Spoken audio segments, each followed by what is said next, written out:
bastante en todo caso. No es muy fácil, realmente eh, tenemos que, todo cuando tiene que ver con la responsabilidad realmente es lo más complejo que tiene el derecho, indudablemente. No en vano les decía que puede ser la responsabilidad perfectamente catalogada como el estatuto científico del derecho. Es decir, todas las personas manejamos, por lo menos en los actos de comunicación ordinaria, la palabra responsabilidad. Eh, Algunos homogenizan responsabilidad con culpabilidad, lo cual pues no es errático, pero sí ubica dentro de un cierto concepto de responsabilidad, no de cualquiera, sino de uno muy concreto que en este caso pues se corresponde precisamente con el kantiano. Por otro lado, pues es importante tener en cuenta que el conocimiento científico no es distante de las prácticas sociales. Todas las personas hacemos uso de, del saber. Unos lo hacen técnicamente, otros no. Quienes no lo hacen, pues lo hacen de manera lega. Fíjense que, por ejemplo, el estatuto científico de la estadística son los cálculos de probabilidad. Todos hacemos cálculos de probabilidad, aun cuando no seamos estadísticos. Cuando uno va a pasar una calle y mira al lado y lado, pues está haciendo un cálculo de probabilidad de qué posibilidades tiene llegar a salvo al otro lado de la calle. La diferencia con un estadístico es que el estadístico le da una explicación científica a ese cálculo de probabilidad, mientras que los que no somos estadísticos, pues simple y llanamente lo hacemos de una manera intuitiva, como los lógicos denominan saber abductivo. De la misma manera, todas las personas pues hacen referencias de responsabilidad. Yo no tuve la culpa, usted tiene la culpa. Esas son referencias de responsabilidad.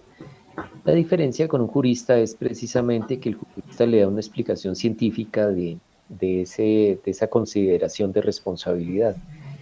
Por eso me inclino a pensar que la responsabilidad debiera ser o pudiera ser considerado elocuentemente como el estatuto científico del derecho. Justamente los expertos en derecho pues nos particularizamos porque podemos dar explicaciones en términos científicos de la responsabilidad. Las personas legas pues no, cuando hacen intuitivamente, abductivamente consideraciones de esa naturaleza. Aquí pues estamos considerando de dónde provienen las estructuras de la responsabilidad penal y la primera que en la que nos ocupamos ha sido precisamente la kantiana, que corresponde con lo que la doctrina identifica como responsabilidad subjetiva, es decir, la responsabilidad basada en la culpabilidad. Como venía diciéndoles, pues Kant asume una cierta consideración, un cierto modelo teórico explicativo de la sociedad civil que tiene unas peculiaridades específicas en cuanto a que no se trata de un nudo agregado de personas que se unen nada más que para asumir las contingencias de la vida, sino que procuran un cuerpo superior, un cuerpo que Hegel más adelante le va a llamar Estado, que Kant pues lo llama sociedad civil, y que tiene elementos jurídicos que definen las reglas de juego, que tiene elementos morales que le da una cierta identidad de esa estirpe y unos ciertos características éticas que a su turno le dan esa identidad. Por suerte que la sociedad civil es tridimensional, jurídica, moral y ética, y esas tres dimensiones se reclaman interdependientes. No, No podemos hablar de un cuerpo jurídico ajeno a un cuerpo moral, que a su turno es ajeno a un cuerpo ético. Por manera que entonces Kant, al pensar el contrato social, bien que acepta en líneas generales la teoría montesquiana y rusoniana del contrato social, le hace unos agregados que pues seguramente no fueron enfatizados en esos modelos de políticos que concebían la sociedad civil. Como les decía, pues Kant concluye como inevitable, de hecho lo designa como un imperativo categórico, el concluir que las personas para poder adherir o no a una sociedad civil, los individuos pues tienen que tener esa condición que él llamó libre albedrío. Sobre la base del libre albedrío es que usted puede escoger entre atender a las reglas de la sociedad civil o todo lo contrario. Pero pues el mismo libre albedrío conduce a que en el evento en que no observe las reglas, pues asume las consecuencias. Las consecuencias pueden ser penales, pueden ser civiles, pueden ser de otra estirpe, pero básicamente nos interesa aquí la parte penal. Como les decía, la gran inquietud de Kant, que de alguna manera la heredó de Feuerbach, es cómo establecemos la relación acción-pena, qué es lo que intermedia entre las dos, y la respuesta de Kant es contundente, es un modelo de responsabilidad que él desprende de esa concepción de la responsabilidad civil o lo intenta compatibilizar. Entonces Kant encuentra que las personas agreden ilícitamente, violan normas sobre la base, siempre considerando el libre albedrío, sobre la base de tener dos condiciones. Esas condiciones son lo que la doctrina posteriormente llamaría volitivas o intelectuales y de voluntad propiamente tal. Por suerte que Kant parte del presupuesto conforme con el cual una persona que tiene libre albedrío es una persona que tiene la capacidad intrínseca de comprender, de discernir. Discernir significa separar, poder separar lo que es legal de lo que no lo es, de lo que es lícito de lo que es ilícito. Eso es una capacidad intelectual, pero Kant no lo piensa como lo pensaría un lógico en el entendido de 2 por 2 da 4, sino que esto proviene realmente de la práctica social. Es decir, usted aprende socialmente qué es lo que es lícito y qué es lo que es ilícito. De acuerdo, pues, por supuesto, con las acciones sociales que haya venido desarrollando. Por otro lado, esa comprensión que le permite separar, discernir, entender, comprender lo que es lícito y lo que es ilícito, se complementa con su voluntad. Por suerte que las personas con libre albedrío comprenden que está bien, que está mal, pero esto se complementa, como decía, con la voluntad de adherir, identificar el comportamiento con lo que ha comprendido como bueno y como malo. Entonces Kant se preguntaba qué es lo que hace finalmente que las personas opten por lo uno o por lo otro. Y su respuesta, pues, podría decir que de un contenido moral más que jurídico, porque dice, realmente esto se define es por la maldad interior que tengan las personas. Él usó esa expresión, maldad interior, que pues jurídicamente sugiere muchas sospechas. Ustedes saben que el maniqueísmo típicamente católico, pues le dice que hay personas buenas, personas malas, que está el demonio, que está Dios, Dios el bien, el demonio el mal, y que pues las personas optan por lo uno o por lo otro, la maldad interior, la intensidad de la maldad interior, sería lo que le permite actuar más o menos mal. Kant era una persona muy epistemológicamente objetiva, es decir, no buscaba caprichos de ninguna manera ni justificar sus creencias particulares, pero si bien Kant no utiliza la palabra Dios para explicar su doctrina, realmente no, tampoco se desprende de ello. Al fin y al cabo, Kant era un hombre profundamente religioso, formado en las fuentes escolásticas tipo San Agustín, Santo Tomás, Francisco de Asís, etcétera, que pues tuvieron una repercusión inevitable que no podríamos pretender que Kant, por ser el gran filósofo que fue, se desprendiese de ellas. Por suerte, ese elemento religioso pues aparece ahí involucrado pese a que Kant no lo declara de una manera explícita. En algunas partes lo insinúa. Al fin y al cabo, Kant acogió las variables de las dimensiones del derecho que había planteado Cicerón en su momento, y cuando hace referencia a un derecho natural, sabrán ustedes que Cicerón había hablado de derecho natural como el derecho que dan los dioses, que proviene de los dioses, que es una concepción eminentemente politeísta. Kant de alguna manera la matiza y él habla de un legislador superior, no le llama Dios, tampoco le llama naturaleza, pero sí se entiende que hay una ley natural, una ley que no depende de la voluntad humana, aunque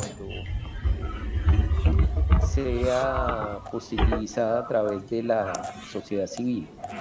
Por manera que esos imperativos categóricos de los que habla Kant son precisamente esa concepción de derecho natural, que corresponde poco más o menos con la lógica intrínseca que le correspondería a una institución jurídica, en este caso la responsabilidad. De tal manera, Kant encuentra, tomando evidentemente las posturas de los juristas clásicos, Kant identifica los máximos de maldad interior con el dolo y los mínimos de maldad interior con la culpa.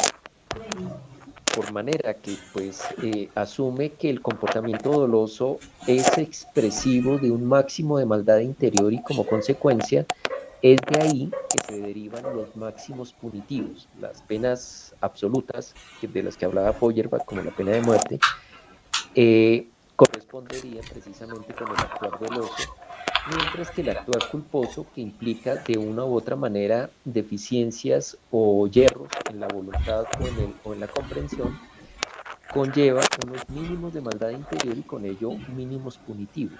De tal manera que, en criterio de Kant, la idea de maldad interior le permite vincular al sujeto con su acción. De hecho, terminan siendo un mismo espectro, de tal manera que las acciones se predican invariablemente del sujeto, pero no como algo externo al sujeto, sino como algo interior. Cuando hablaba de maldad interior quería decir precisamente eso. Es decir, las personas actúan con dolo o actúan con culpa. Si actúan con dolo, son merecedoras de las penas máximas; si actúan con culpa, son merecedoras de las penas mínimas. Supongo yo que a todas y todos ustedes les parece que esto es algo normal, algo casi que de perogrullo, algo con lo que estamos muy familiarizados, pero tienen que tener presente algo. Nosotros estamos familiarizados, nos parece muy familiar, muy normal, porque Kant lo hizo, pero en el momento en que Kant estaba haciendo eso, de ninguna manera era normal. Ahorita hablar de culpa, hablar de dolor, sus distintas variables, pues es algo que a nosotros nos resulta muy ortodoxo. Pero como les digo, en el momento en que Kant está pensando esto no es que no existía, no es que no existiera, sino que Kant lo coge y lo ordena en función penal. De tal manera que el juicio de culpabilidad se basa precisamente en la identificación del comportamiento como doloso o culposo y con ello las consecuencias punitivas correspondientes. Por esa razón, Kant no habla tanto de tipicidad y antijuridicidad, sino que habla de acción, acción como la causa que produce el resultado punible, y esa acción, que reitero, es un predicado invariable, inevitable del sujeto agente, lo asocia en un espectro de dolo o en un espectro de culpa para medir los máximos o los mínimos punitivos. Tal vez ustedes se pregunten si hizo alguna referencia a la preterintención y la respuesta es no. En la metafísica de las costumbres no aparece la preterintención. Esta es una construcción posterior que se da en desarrollo del positivismo, y en ese momento les cuento la doctrina kantiana de la responsabilidad, es decir, la responsabilidad subjetiva se proyectó claramente en lo que nosotros conocemos o lo que nos han transmitido como escuela positivista, escuela clásica, escuela, esa construcción italiana de la tercera escuela, que realmente es una variable de positivista, y en el finalismo. Ellos acogen la teoría kantiana de la responsabilidad, la desarrollan, digamos que le involucran algunas variables, pero mantienen esencialmente el planteo kantiano. Ahora, Kant hizo unos agregados explícitos en cuanto a las situaciones en que resulta improbable escindir si se trata de dolo, se trata de culpa.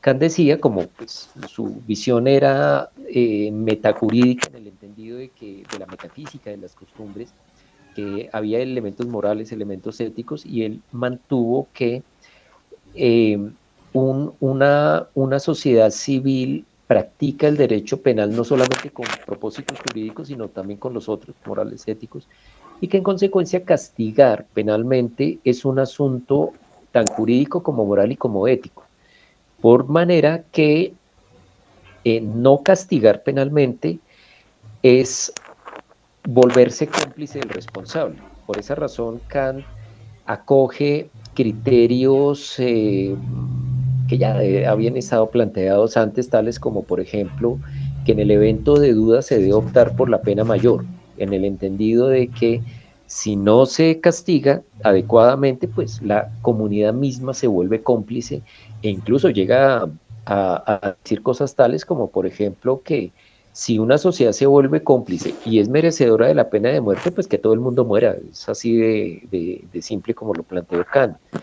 También Kant acoge criterios que nosotros catalogaríamos como de ley del talión, donde Kant dice invariablemente el matador tiene que morir. Pero también esto lo condujo a formular unas variables como por ejemplo Kant es quien engendró el principio de favorabilidad. Kant decía que la favorabilidad es eminentemente legal, es decir, que si bien hay unos imperativos categóricos que definen la relación acción-pena, hay algunas excepciones procedentes, no de la acción per se, sino de la legislación civil. Compréndame, civil aquí en este caso no quiere decir derecho civil, sino que civil es todo lo que ha legislado la comunidad. Por eso, en la dimensión ciceroniana del derecho civil, derecho natural, derecho civil, derecho, bueno, lo que hoy ya llamaríamos derecho internacional, que en esa época era jus cogens. Yo sé que pues, particularmente en la teoría de los derechos humanos eso se ha cogido actualmente. El derecho civil es todo el derecho legislado, no importa si es penal, civil, político, pero es derecho civil. Es decir, civil viene de cives, que es sociedad. Hablan de una interferencia. ¿La interferencia continua?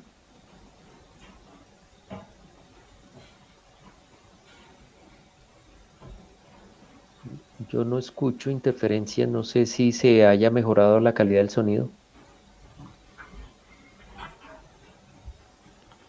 Ok, me dicen que está bien. Entonces decía, Kant genera, pues el principio de favorabilidad lo genera Kant, específicamente trae a colación ejemplos que pues en ese momento eran de típicamente germanos, no existía Alemania propiamente tal, de hecho Kant es de origen austriaco, eh, en donde, por ejemplo, llama la atención sobre una norma de derecho militar, en donde se facultaba al militar que era ofendido públicamente a matar a la persona que la había ofendido. Entonces dice Kant, en ese caso, la pena que le correspondería al militar es morir, pero como hay una norma civil que autoriza esa situación, por favorabilidad se debe aplicar esa y no la que le correspondería ordinariamente. El otro ejemplo que trae Kant es una institución muy antigua, viene del derecho arcaico, que se llamaba Ius Vita et Necis. Yo se las escribo.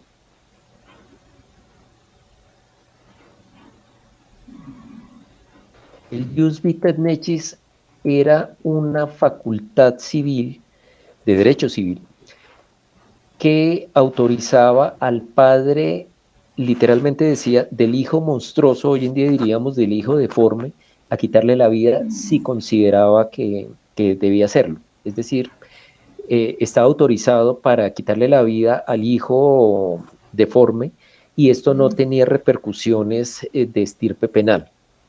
Entonces Kant decía, como esa norma existe, el padre que le quita la vida al hijo por derecho natural debería morir, pues por equivalencia de la acción, pero dice Kant, se derivaría de la doctrina kantiana que en ese caso, como hay una norma civil facultativa, pues la norma penal prohibitiva no tendría operación de facto en ese caso en concreto. De tal manera, Kant, pues las características de la doctrina kantiana de la responsabilidad subjetiva son la responsabilidad penal proviene, depende, se fundamenta en la culpabilidad entendida en sus variables de dolo y culpa. Y por otro lado, la acción, que toma en el entendido más amplio, semánticamente hablando, acción implica también la omisión, ¿no? En tanto causa eficiente del resultado, pues es la condición de base por la cual se puede hacer la imputación. Por suerte que la doctrina de la responsabilidad subjetiva tiene esas dos cualidades, causalismo total y imputación por culpabilidad, de tal manera que a una persona que no se le puede hacer juicio de culpabilidad en el entendido de predicarle el dolo o la culpa de su actuar interior, no se le podría derivar responsabilidad. Razón por la cual de la doctrina kantiana emerge inevitablemente que las personas carentes de libre albedrío, bien que no puedan comprender lo que es lícito y discernir lo que no lo es, bien que comprendiendo no puedan ajustar su voluntad de acción a esa comprensión, son personas que no son susceptibles de responsabilidad penal ordinaria y como consecuencia, bien que Kant no lo dijo de una manera clara como lo podemos tener hoy en día, se deriva pues invariablemente, como les decía, que hay personas imputables y personas no imputables y personas inimputables. Esa pues en líneas generales es como el presupuesto, la base sobre la cual se construyó la responsabilidad subjetiva. Más adelante se agregan unas variaciones pues, en las incursiones sobre el concepto mismo de culpabilidad. Sabrán que finalizando el siglo XIX, o sea, plena época de vigencia absoluta hegemónica del positivismo, se intenta explicar el fenómeno científicamente de tal manera que algunos enfatizaron en la persona del delincuente, otros enfatizaron en la figura de la acción, pero el punto de crisis, como creo habérselos dicho ayer, finalmente se da en aquellos eventos en donde la causa no es monolítica, no es una sola causa, sino que hay policausas. Es decir, donde hay concausas, como lo diría más adelante la doctrina, y pues donde hay concausas la pregunta es quién es el llamado a responder. Tengan presente que de la doctrina de Feuerbach sobre las penas se derivó el principio de personalidad de las penas, se puso claro el principio de personalidad de las penas. El principio de personalidad de las penas implica varias cosas. Una, que la responsabilidad penal es intransmisible en todos los aspectos, ni por sucesión, ni por contrato, ni por cosas tales, equivalentes, y que la responsabilidad no se puede fraccionar, o sea, no se le puede decir usted es responsable en una cuarta parte, este otro en la mitad y este otro en la cuarta parte restante.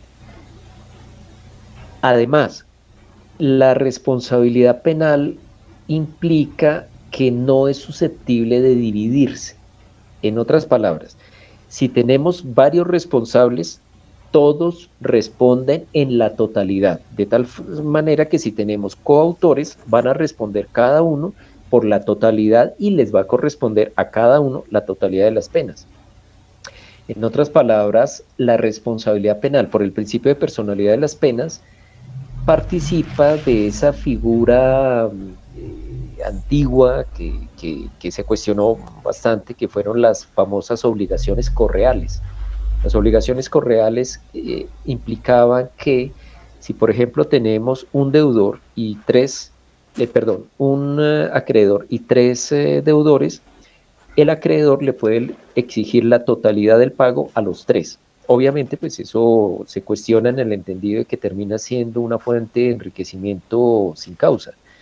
Por suerte que en derecho civil se abandona, pero fíjense que en derecho penal sí se mantuvo. Y pues Kant, asumiendo el principio de personalidad de las penas, o mejor, de la doctrina kantiana, al asumir su identidad con el principio de personalidad de las penas, trae consecuencias tales como, por ejemplo, que el fenómeno de las concausas conllevaría a que todos los involucrados responden, cosa que pues los clásicos cuestionaron, clásicos liderados evidentemente por Francesco Carrara, cuestionaron y buscaron una respuesta que claramente los positivistas no tenían, y es cuando se desata toda esa doctrina de la equivalencia de las condiciones, con todas sus variables que pues no fueron satisfactorias en la medida en que tendían a posar la responsabilidad en alguna de las causas, pero no en todas, y pues esto hace que de una u otra manera la cosa quede como muy al garete de lo que considere el juez. Si el juez considera la causa primera, si el juez considera la causa última, si el juez considera la condicio sine qua non, si el juez considera la causa adecuada, pues esto al cabo termina generando inestabilidad jurídica y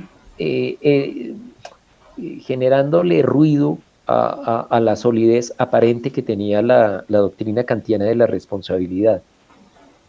Más adelante, los finalistas, en vista de que los clásicos no lograron solucionar por la vía de la equivalencia de las condiciones esta situación, pues optaron por una reformulación que termina siendo toda una reformulación de la teoría del delito. Pues sabrán ustedes que los finalistas le objetaron a los clásicos y a los positivistas el hecho de haber pensado la acción ex ante, es decir, haber pensado la acción como la causa original que está al principio, y los finalistas lo que dicen, ustedes se equivocaron en haber colocado la causa ahí, lo que tenían que hacer era trasladar, como de hecho lo hicieron, trasladar la causa, la acción al final, de tal suerte que dicen, o el presupuesto del finalismo es que lo que define la causa realmente es el propósito final, lo cual soluciona evidentemente el fenómeno de las concausas de una manera muy inteligente, por cierto, ¿quién va a dudar de la grandeza de alguien como von Liszt? Pero generan otros problemas tales como, por ejemplo, ustedes saben que del finalismo se deriva ese fenómeno del delito medio y el delito fin. En la lógica del finalismo, pues se responde por el delito fin y no por el delito medio. El problema es, ¿y qué pasa cuando el delito medio es más grave que el delito fin? Ustedes saben que incluso la Corte Suprema Colombiana tuvo unos trastabilleos críticos con esto. Tal vez evoquen ustedes cuando capturaron a los primeros que realizaron el dichoso paseo millonario de una manera grave, que eso fue un hecho que sucedió en Bogotá.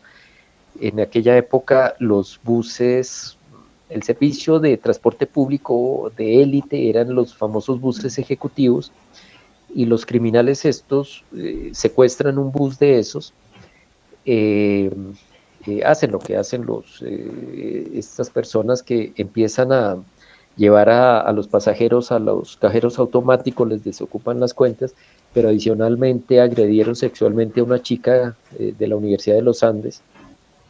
Y pues en esa época ya estaba en vigencia la famosa jurisdicción de orden público. Esto va a la jurisdicción de orden público por el secuestro extorsivo. Los condenan por la agresión sexual, por el secuestro extorsivo, por los distintos hurtos, etcétera. Se va en casación y la Corte, aplicando la doctrina finalista, dice no, aquí no hubo secuestro, o bueno, el secuestro fue delito medio, pero el delito fin realmente fueron los hurtos. Casan la sentencia y condenan por los hurtos y por la agresión sexual, dejando los secuestros extorsivos al margen, lo cual pues alteraba de una manera importante la pena. Por cierto que unos años después, unos 10 años después, se presentó una situación semejante en Madrid. Adivinen de cuál era la nacionalidad de los secuestradores. Ellos invocaron ante el Tribunal Supremo Español la jurisprudencia colombiana, diciendo que delito medio, delito fin, y la, el Tribunal Supremo les dijo qué delito medio ni qué delito fin, eso está mandado a recoger y aquí ustedes secuestraron y para de contar, responden por el secuestro extorsivo, y los condenaron por el secuestro extorsivo. Más adelante la Corte Suprema colombiana echa para atrás con base en la jurisprudencia del Tribunal Supremo y dice no operamos desde el punto de vista del finalismo. Además, el finalismo pues también termina teniendo problemas serios para explicar los delitos culposos. Ustedes saben que si se trata de acción final, pues en el delito culposo objetivamente no hay acción final, porque quien procede culposamente en el entendido kantiano no tiene propiamente un propósito criminal.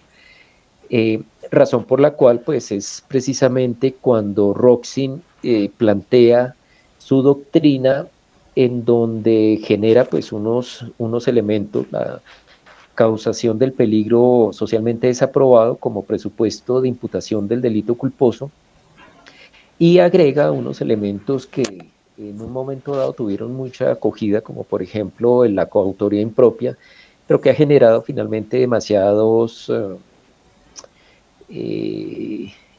dudas de derecho constitucional, por cierto, en donde, pues, si el coautor impropio no realizó la acción, ¿qué es lo que le permite derivarle la responsabilidad si no actuó? Ustedes saben, en el caso de la coautoría, recuerden que siempre nos han molestado, particularmente en pregrado, acerca de la diferencia entre el coautor y el cómplice, porque los elementos de integración de la coautoría y de la complicidad se parecen demasiado. Y elementos como medir la importancia o la trascendencia de la contribución, pues son muy aleatorios. Quien sostiene a la víctima de una violación mientras el otro la agrede sexualmente, pensar que eso es una mera cooperación es muy, y decir que es un cómplice, pues es algo muy discutible. Pensar que quien alimenta a la persona del secuestrado no tiene que ver con el secuestro propiamente tal, sino solamente con un concierto para delinquir, pues la Corte Suprema termina diciendo, depende, porque si la ejecución del secuestro dependía de la intervención del que lo alimentaba, pues esa persona es coautor, no es cómplice. De tal manera que Roxin realmente es alguien que llevó el finalismo a sus últimas consecuencias. Lo cierto es que no solucionaron todos los problemas que intentaron solucionar, particularmente lo que tiene que ver con el delito culposo y lo que tiene que ver con el delito medio. Además, Ustedes saben perfectamente que la Corte Penal Internacional acoge la teoría, la concepción de la coautoría impropia para hacer unos predicados de responsabilidad de esa famosa figura del hombre de atrás de las organizaciones jerárquicas, y que pues el líder de la organización jerárquica termina respondiendo por todo. No, eso no excluye las responsabilidades de los ejecutores materiales, pero vincula al líder, al cabecilla de la organización criminal en todas las acciones que hayan desarrollado, aún incluso en las no previstas por él. Como les decía, originalmente eso tuvo una acogida fuerte. De hecho, Fujimori fue condenado con base en ese modelo teórico, pero la Corte Penal Internacional empieza a retrotraerse y a pensar las cosas más en términos más próximos a la doctrina kantiana de la culpabilidad como presupuesto de la responsabilidad, y con ello pues la acción como causa eficiente del resultado. Por esa misma razón, una vez Robson hace sus planteamientos, empieza a haber una retoma de lo que fue la teoría hegeliana de la responsabilidad, dado que muchos problemáticas penales que no resolvían la teoría existente basada en la concepción kantiana. Y es entonces cuando empiezan a aparecer las famosas escuelas estructural funcionalistas, que pues al decir estructural funcionalismo automáticamente nosotros vinculamos a Guintayacos, a Hassima, a King Hoysa. King Hoysa sigue siendo considerado hoy en día el penalista vivo más importante que hay en el mundo, y empiezan pues a retomar la doctrina hegeliana que hasta el momento había estado en el más absoluto abandono, en el más absoluto olvido. ¿Qué planteó Hegel?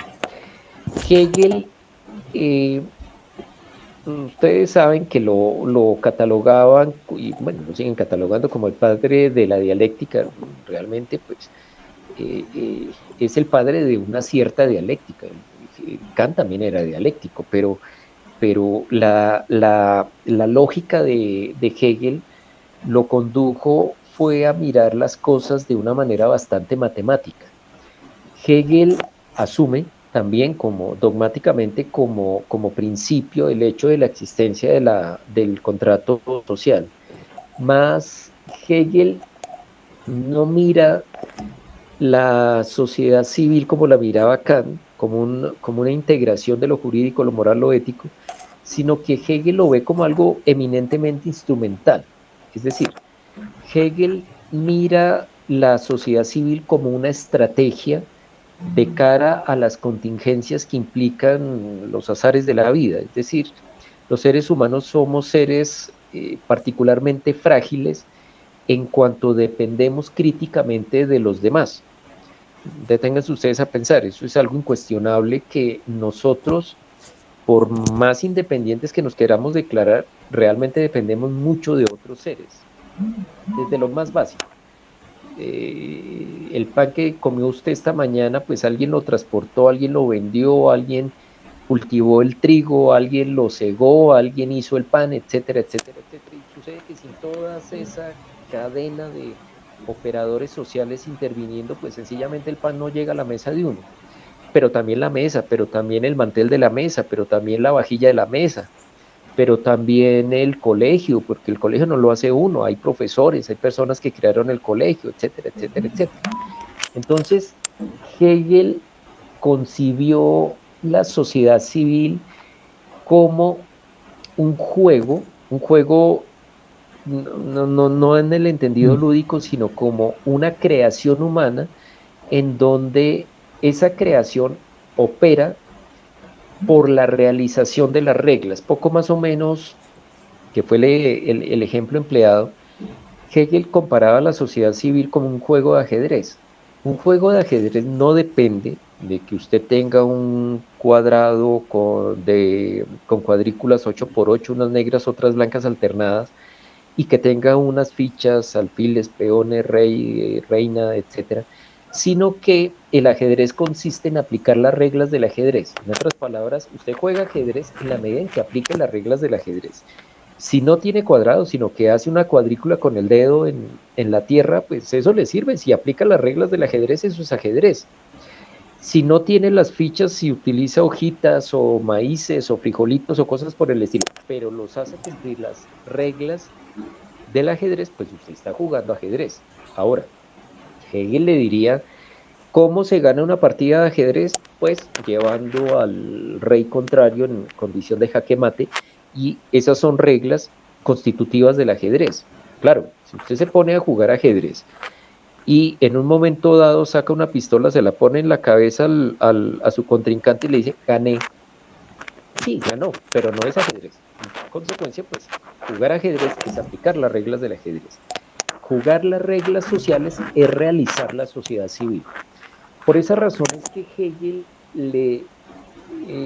o de la doctrina de Hegel se desprende que realmente la antijuridicidad no consiste tanto en afectar un bien jurídicamente tutelado, sino en poner en entredicho la vigencia de la norma que lo fuerza a observar un cierto tipo de comportamiento. El comportamiento básico de Hegel, según Hegel, es que hay comportamientos negativos y comportamientos positivos. Que el comportamiento positivo implica una observancia de las reglas tal cual fueron creadas para realizar la sociedad civil, y que el comportamiento negativo realmente no es una afectación al bien jurídico. Hegel dice, si usted usted es titular del derecho de propiedad, el derecho de propiedad no le desaparece porque le hurten el objeto.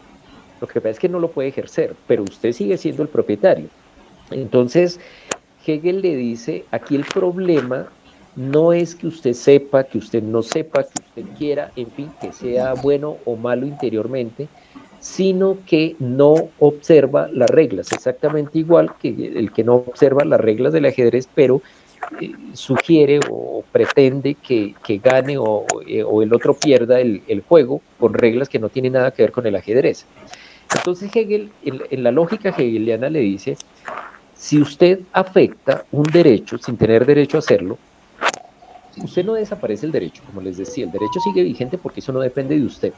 De hecho, no depende ni del agresor, ni depende ni siquiera del titular. El titular sigue siendo el titular. Pero eso sí es algo negativo, jurídicamente hablando. ¿Por qué? Porque pone en riesgo la vigencia de la norma. Y si pone en riesgo la vigencia de la norma, pone en riesgo la mismísima sociedad civil, uno de nosotros más, pero en todo caso eso repercute sobre la estabilidad de la sociedad civil.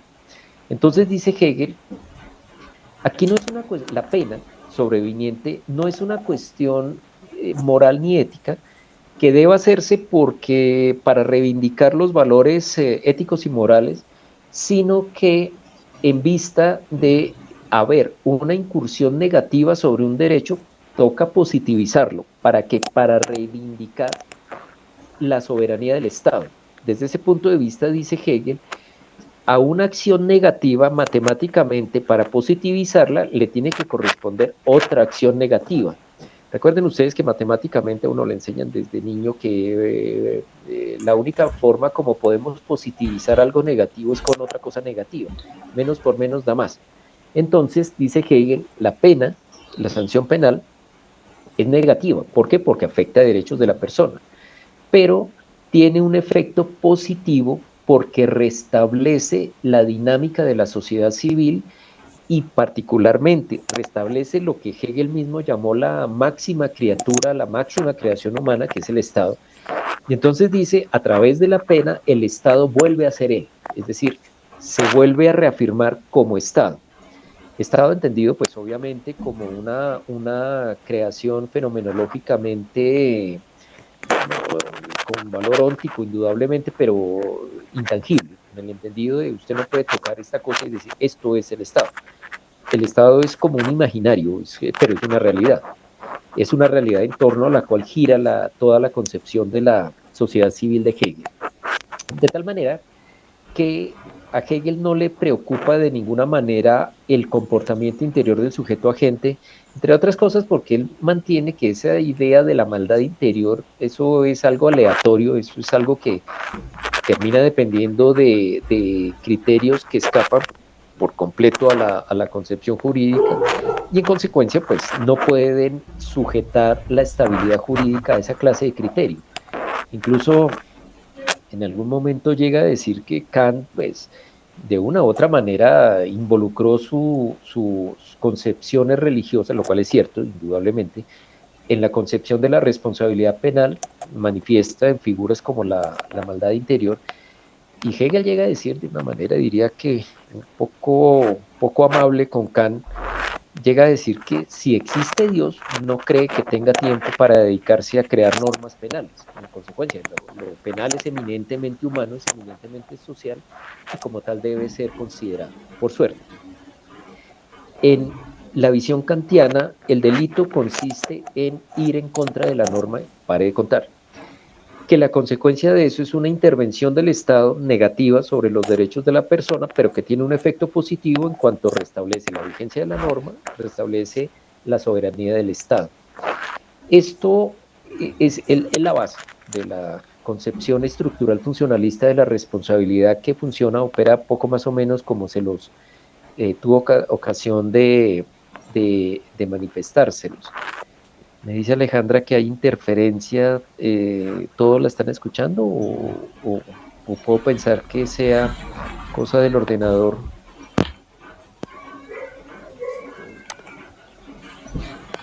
¿Sigue habiendo interferencia?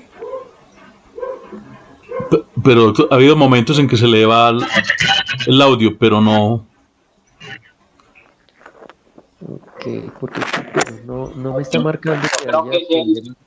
micrófono de los yo creo que es el micrófono de los audífonos que al moverse era como fricción y ese es el sonido que escuchamos. Ok, bueno, ahorita me leo el sonido y trato de no usar mucho los auriculares. Sin embargo, cuando llegue mi hija sí me toca usarlos para aislar el ruido. Eh, la doctrina estructural funcionalista evidentemente tiene un origen remoto en Platón, así como la doctrina de la responsabilidad subjetiva tiene un origen remoto en Aristóteles, tiene una expresión más cercana a la responsabilidad subjetiva en Kant y tiene así como el estructural funcionalismo tiene una expresión más cercana en Hegel.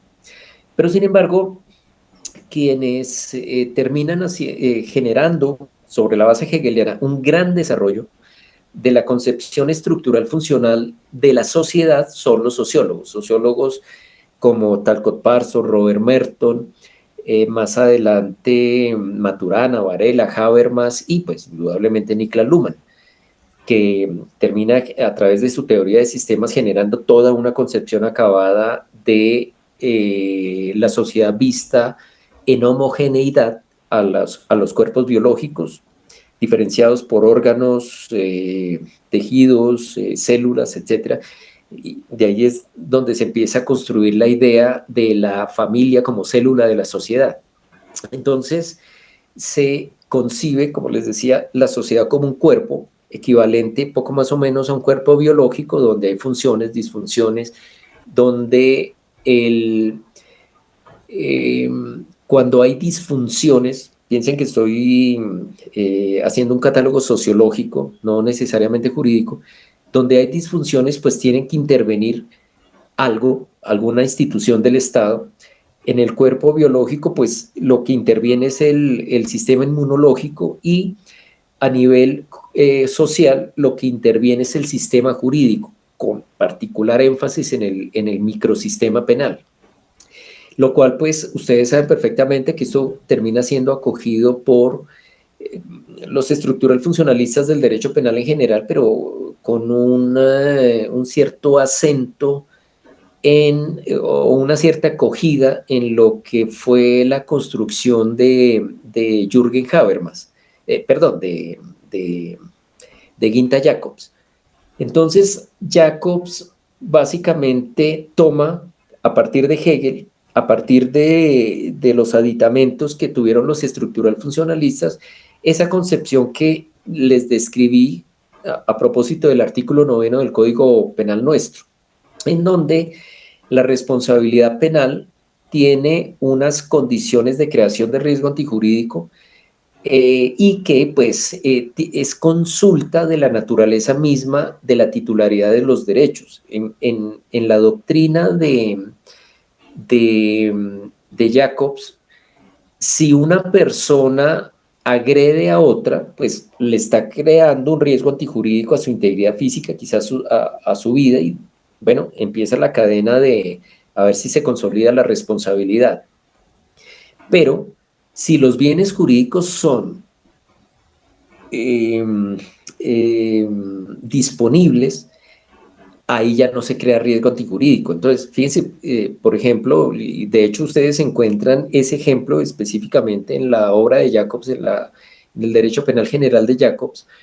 Ustedes encuentran que él dice, si dos personas toman la decisión libre de cogerse a golpes, no necesariamente en un ring de boxeo, sino en una riña callejera, pues están en ejercicio legítimo, constitucional, de un derecho del cual pueden disponer. Las personas podemos disponer en líneas generales de nuestra integridad física y exponerla. Entonces dice Jacobs, si dos personas se cogen a golpes y pues desde luego se causan lesiones, aquí no hay lesiones personales.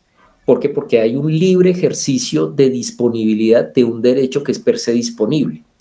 Dice Jacobs, la única posibilidad que generaría en una riña responsabilidad penal por creación de riesgo antijurídico es que uno de los contendientes use algo que el otro no puede prever. Entonces, dice Jacobs que cuando dos personas se cogen a golpes, pues hacen una especie de cálculo de probabilidad de qué pueden hacerle, qué le pueden hacer a él, consideradas las condiciones que está afrontando. Entonces dice Jacobs, si por ejemplo uno de los contrincantes tiene un arma oculta y de repente la saca y la usa y lastima al otro, ahí sí hay lesiones o tentativa de homicidio o homicidio.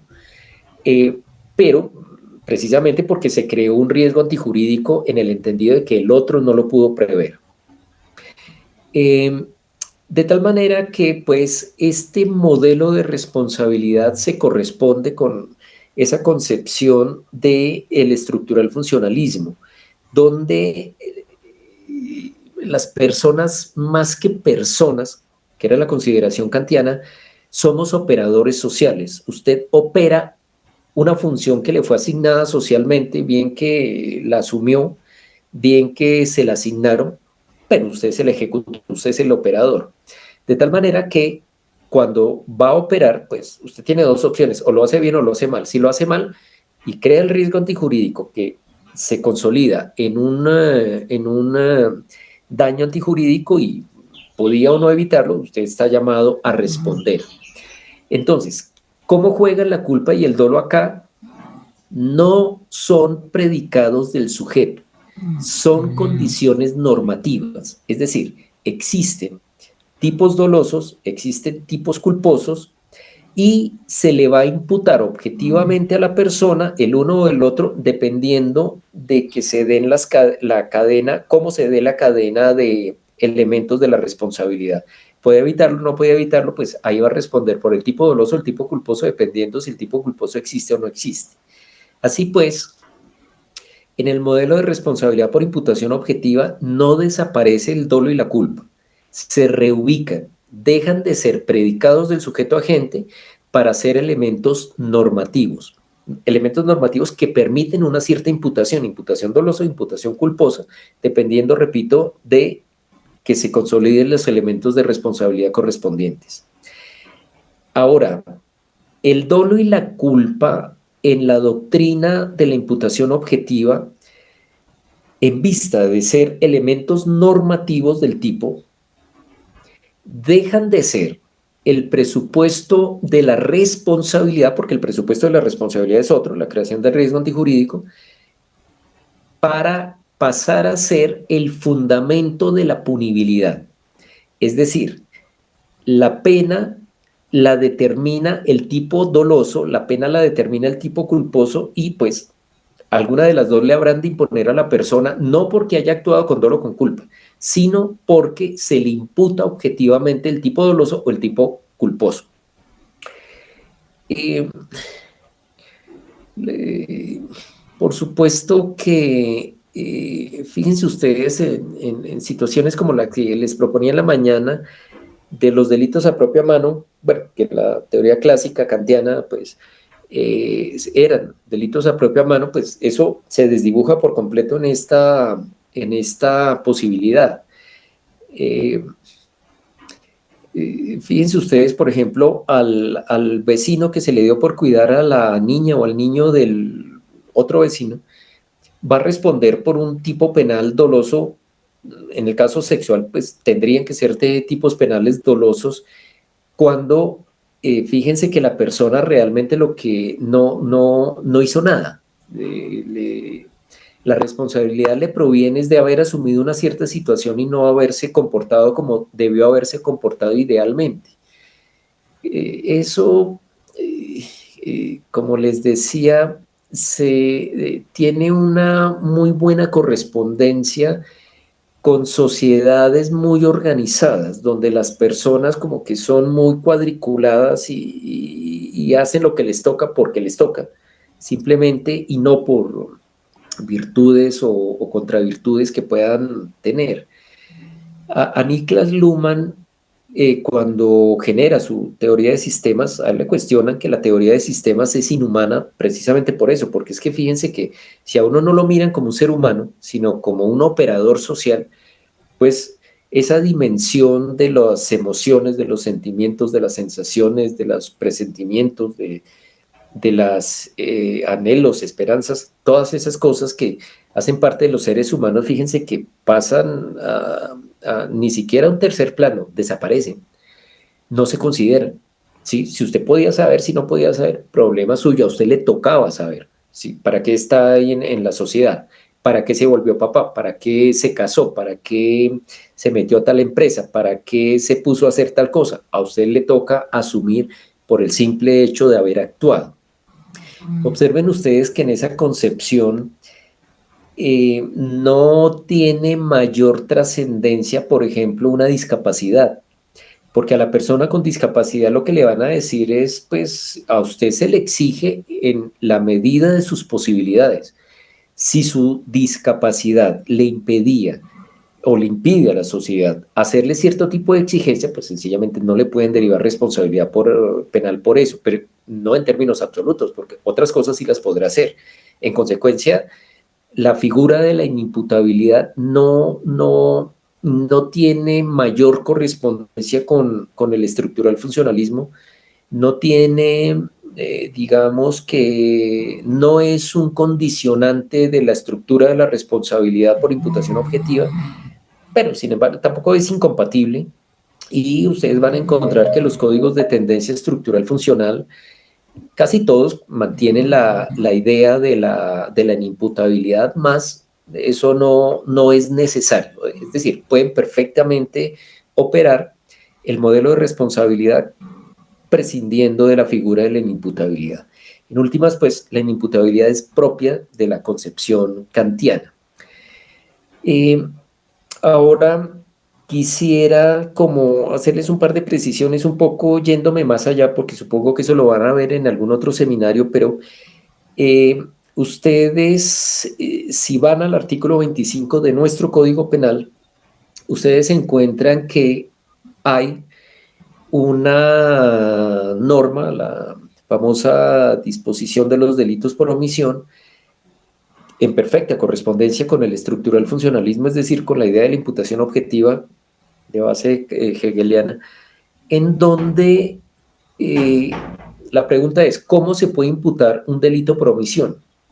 Y la respuesta que allí aparece, ustedes la ven clarita en el artículo 25, le dice, usted responde por omisión bajo dos presupuestos. Uno, porque tiene protección en concreto, caso en el cual pues depende de la regulación de la protección en concreto. Yo esta mañana les decía en el caso de la relación parental, padres, hijos, pues la regulación civil que tenemos no plantea exclusiones, es decir, no le dice el padre por ser padre responde por tales y cuales bienes jurídicos de los hijos, sino que al no decir estos sí, estos no, pues se entiende que quedan todos involucrados. A esto se le llama protección en concreto. Van a encontrar la expresión en el artículo 25. Entonces le dice, por omisión se responde por protección en concreto, cuando la tiene. ¿Quiénes tienen protección en concreto? Los padres respecto de los hijos. En algunos eventos los hijos respecto de los padres lo tienen, por ejemplo, las Fuerzas Armadas. Constitucionalmente, recuerden ustedes que las Fuerzas Armadas están para proteger la vida, honra y bienes de las personas. La tienen, por ejemplo, instituciones como la Defensa Civil en lo que le corresponde, instituciones como el Cuerpo de Bomberos en lo que le corresponde, que básicamente tiene que ver con el patrimonio y con la vida y la integridad física de las personas.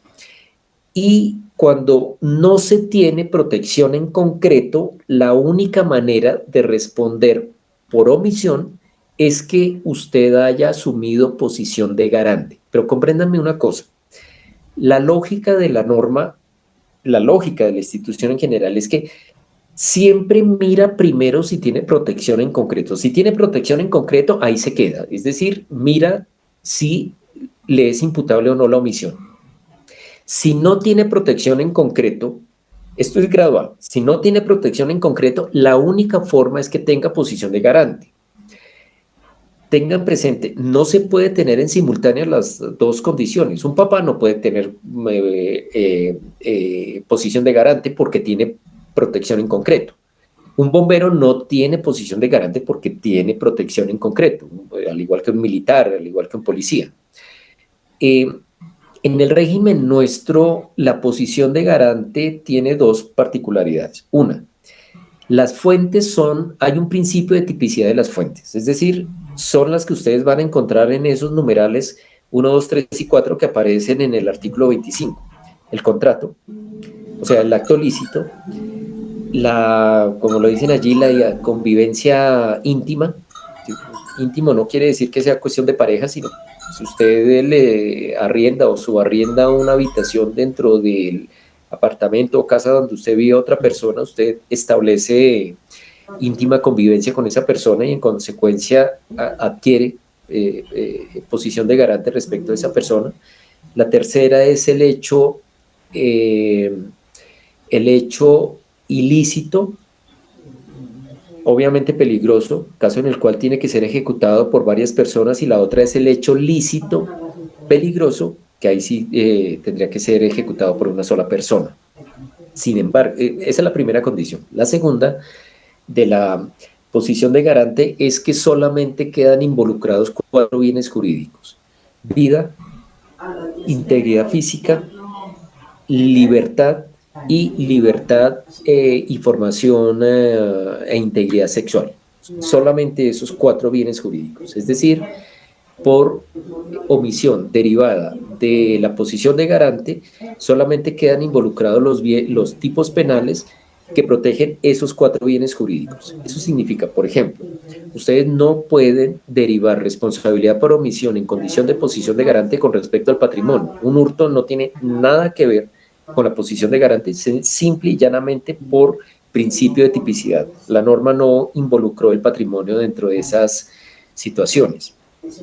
Razón por la cual cuando estudien ustedes este tema y particularmente cuando lo apliquen, no vayan a cometer los errores tan ingenuos que se han cometido lamentablemente, incluso hasta por las altas cortes, en donde, por ejemplo, dicen que un padre tiene posición de garante con respecto a los hijos. Eso es un exabrupto.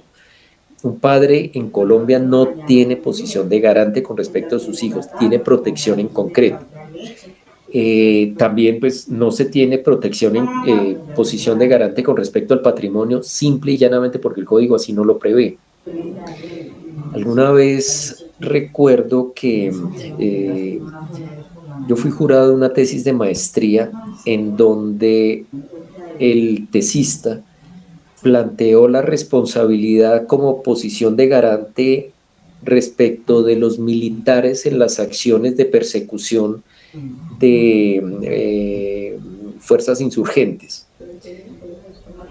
Y lo planteo en esos términos. Cuando él le hace ese planteo, yo le digo, usted está equivocado del cielo a la tierra, primero que todo porque es que un militar que está persiguiendo a un guerrillero y que dispara y afecta a la sociedad civil o a alguien que no tenga que ver, primero que todo eso no es una omisión, eso es una acción.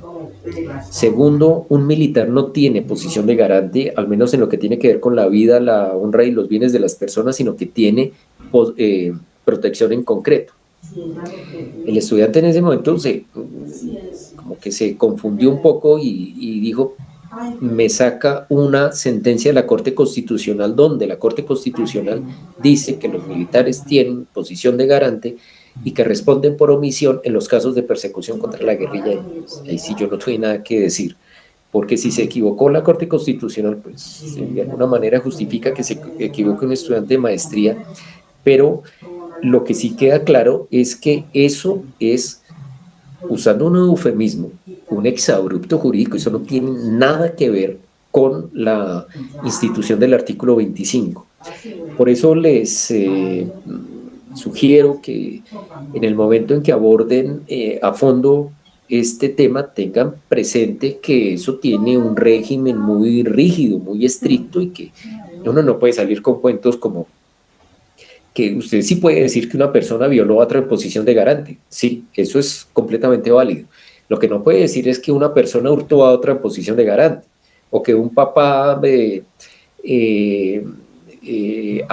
lesionó al hijo en posición de garante, porque el papá tiene, con respecto al hijo menor, quiero decir, protección en concreto. Entonces, pues, nuestro código tiene esa referencia. Bueno, en este punto, previo a la asunción del asunto constitucional propiamente tal, no sé si tengan preguntas, sé que he sido muy rápido con la presentación de lo que tiene que ver con responsabilidad, pese a que nos hemos hoy dedicado casi toda la jornada a este punto, porque es que es muy complejo y yo les he dado una untada, es decir, una especie de iniciación al tema para que cuando lo aborden en profundidad se les facilite un poco y pues, bueno, en lo que tiene que ver con nuestro tema. Pero quisiera saber, no obstante, si tienen dudas y comprendo que puede haber dudas bastante grandes. Yo recuerdo, después de que se promulgó la 599, recuerdo mucho, se los digo anecdóticamente, que unos 5 años después, recuerdo mucho que en una universidad en Bogotá, se hizo una especialización especial para fiscales, en donde me correspondió a mí precisamente cuanto tiene que ver con la responsabilidad basada en el artículo 9, y cuando terminé de la explicación, recuerdo mucho que un fiscal, y era un fiscal especializado, por cierto, me dice que yo de dónde saco todo eso. Yo le digo, yo lo saco del código que usted está aplicando hace 5 años. Y él me dice, no, yo sigo aplicando lo de la culpa, o sea, la responsabilidad subjetiva. En otras palabras, él seguía aplicando el Código Penal del 80 pese a que estaba derogado hace 5 años. Hoy en día no es raro que hablemos de estas cosas y la gente se sorprenda, aún abogados de larga trayectoria. Lamentablemente, pues es un desconocimiento crítico realmente, no solamente de la ley, sino de toda la estructura de la responsabilidad. Y entonces uno se pregunta, ¿y qué pasa en la práctica? Es decir, ¿cómo opera? Y el código tiene contradicciones y contradicciones agudas, por cierto, que en algunos momentos tiende, como en el artículo 9 del artículo 25, hacia la imputación objetiva, pero hay otros, como el artículo 22, cuando habla del dolo y de la culpa, que sugieren algo de responsabilidad subjetiva. El artículo 12 de alguna manera también lo hace, y entonces genera ambigüedad. Claro, esta es la clase de problemas que la Corte Suprema de Justicia jurisprudencialmente debiera resolver. Entonces, obviamente no lo ha hecho. Apenitas a partir del año pasado empezó como a despertarse en eso, pero ha sido muy errática en sus posturas. Pero pregunta Alejandra, dos diferencias entre la protección en concreto y la posición de garante. La protección en concreto atiende al principio estricto de legalidad, que no es penal necesariamente. La la posición de garante es eminentemente penal, atiende a un principio de legalidad típicamente penal. La protección en concreto puede ser civil, laboral, administrativa, etc. La protección en concreto no tiene límites en cuanto a los bienes jurídicos, salvo que la regulación específica, el Código Civil, Laboral, Administrativo, lo indique. La posición de garante se contrae específicamente a esos 4 bienes jurídicos que señala el Código. Me pides 2, pero podría agregar otras. Por ejemplo, la posición de garante es excluyente de la protección en concreto es excluyente de la posición de garante. En otras palabras, si se tiene protección en concreto, no se puede tener posición de garante. La posición de garante es autónoma, es decir, funciona per se, siempre y cuando no haya protección en concreto. Entonces, podría, pues así en líneas muy generales, Alejandra, decirte que esas son algunas de las diferencias más elocuentes que tienen las figuras. No sé si tengan alguna otra pregunta.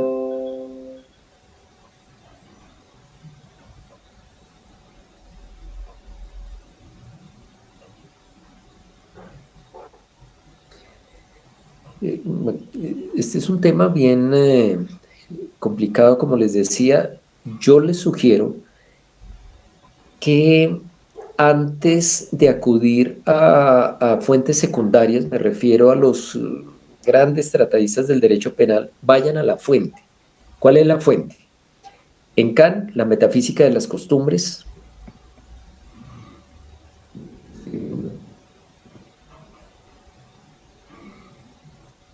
En Hegel, la obra se llama Principios para una filosofía del derecho. Una cosa, los profesores de pregrado debían iniciar a las personas con esas obras, no por capricho, no por afinidad con los autores, sino porque son la fuente y pues ¿qué le podemos hacer? Son esas, gústenos o no, son obras muy difíciles, no es nada fácil leer ninguno de los dos. La de Hegel es muchísimo más complicada. La metafísica de las costumbres es más manejable, pero es difícil, y si esa es difícil, la de Hegel es terriblemente complicada al extremo que el mismo Hegel, cuando hace una relectura de su obra, tiene que hacerle unas anotaciones marginales para él mismo poder entender lo que él escribió.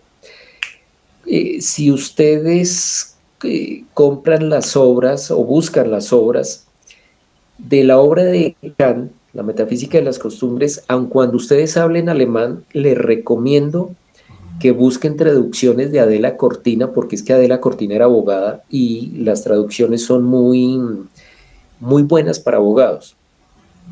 De los principios para una filosofía del derecho, como les decía, la Hegel, ya sobre finales de su vida, le hizo unas notas marginales a los principios para una filosofía del derecho que facilitan bastante la comprensión.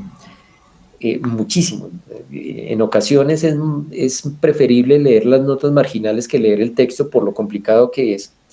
Sin embargo, los descendientes de Hegel, que pues obviamente esa obra era una riqueza en términos económicos grandísima, no autorizaron la publicación sino hasta ya entrado el siglo XXI, por cierto. Entonces, les recomiendo que si van a buscar esa obra, cuídense que tenga los comentarios marginales porque eso les facilita muchísimo el estudio. En Colombia, la editorial Hardar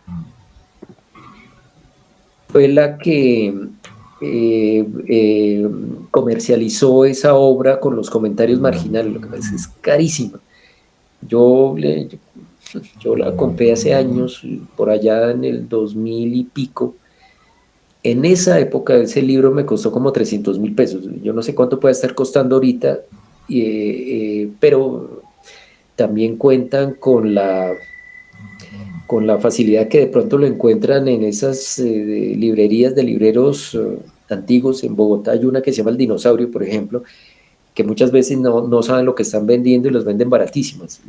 Yo recuerdo que la metafísica de las costumbres, yo la compré en 3.000 pesos. Obviamente el que me la estaba vendiendo no sabía lo que estaba vendiendo. Y en una de esas librerías, por supuesto, si la van a comprar nuevo, pues vale la pena indudablemente, pero son bastante caros. Yo no sé, francamente, si en la No, sí, estoy biblioteca de escuchando. la Libre Pereira la tengan Un disponible. momentico, madre, No pero no creo, estoy eso sí, que acá. haya en recursos electrónicos. Tocaría en texto impreso. Eh, eh, de pronto le suena de mal gusto y me excuso si es así. Yo he escrito algunos artículos, tanto de la obra de Hegel como de la obra de Kant, que los pueden consultar, cliquean, uno se llama, permítame, sí, a ver si no meto la pata aquí.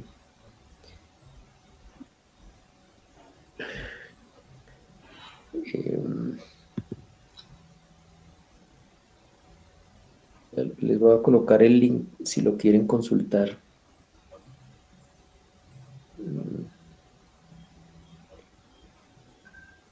Aquí le encontré uno. Aquí pueden consultar, este que les voy a copiar, ahí pueden consultar un artículo sobre Kant. Permítame si encuentro el de Hegel.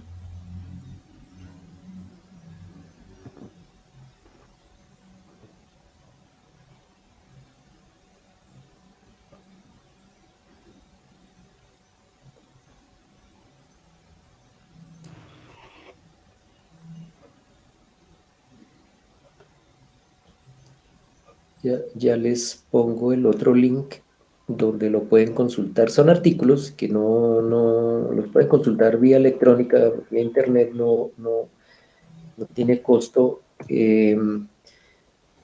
Ahorita, el año pasado le estuve trabajando duro pues a unos artículos eh, que también pues abordan de una manera quizás más elaborada tanto la obra de Kant como la de Hegel, pero el artículo en este momento está postulado en una revista chilena y lo único que sé en este momento es que está en la sexta evaluación. Entonces, no lo puedo divulgar. Ese es el compromiso que uno adquiere con esas revistas, pero cuando lo publiquen, pues con mucho gusto yo les hago saber a través del programa para que si quieren lo puedan consultar. Les facilita la lectura porque les da una comprensión, digamos, global de las obras. No sustituye el estudio de las obras, quede claro, pero pues comprendiendo lo difícil que es, pues puede serles útil. Yo soy partidario de que siempre se vaya a la fuente primaria, pero pues, también soy consciente que no todo el mundo tiene tiempo para dedicarle lo que toca dedicarle un libro de esos. La obra kantiana, yo creo haberla leído no menos de unas 50 veces y me cuesta trabajo todavía. La obra de Hegel no sé cuántas veces la he leído, pero he tenido que desmenuzarla para generar los artículos y pues entiendo que no todo el mundo tiene el tiempo para dedicarse a eso. Además, no a todo el mundo le interesa, pero desde ese punto de vista puede serles útil acudir a fuentes secundarias, pero es fuente secundaria, es decir, vayan a la fuente primaria. Ahora, yo les recomiendo que se den la pela de estudiar a Kant y a Hegel porque una vez lo hayan hecho, después leer a von Lis, a Belin, a, a, a Jacobs, a Roxy, eso va en coche. Cuando uno no tiene los elementos básicos, le queda más difícil leerlos a ellos, pese a que son fuentes secundarias. Que, pues, indudablemente sus obras están hechas para facilitar las cosas, pero no vayan a pensar que es muy sencillo que digamos. Entonces, la cosa se facilita de una manera dramática en en la medida en que vayan ustedes a la fuente primaria. Entonces, por eso siempre mi recomendación. Yo no condiciono un seminario de estos a que hayan leído esos textos porque tendría que decirles por allá con 2 años de anticipación para que puedan estudiar, porque no son textos que uno lea y listo, sino que toca estudiarlos, es decir, releerlos, consultar otros, preguntar, servirse de enciclopedias de filosofía, aprender de sociología, aprender de lógica, en fin. No es para nada fácil, pero se puede. Y debería ser así. Lamentablemente en las estructuras de formación pregradual en nuestro medio no se dan esas herramientas, lamentablemente. Yo en mis clases pregraduales sí pongo a los estudiantes a estudiar, pero sufren realmente en sus encuentros con estos textos.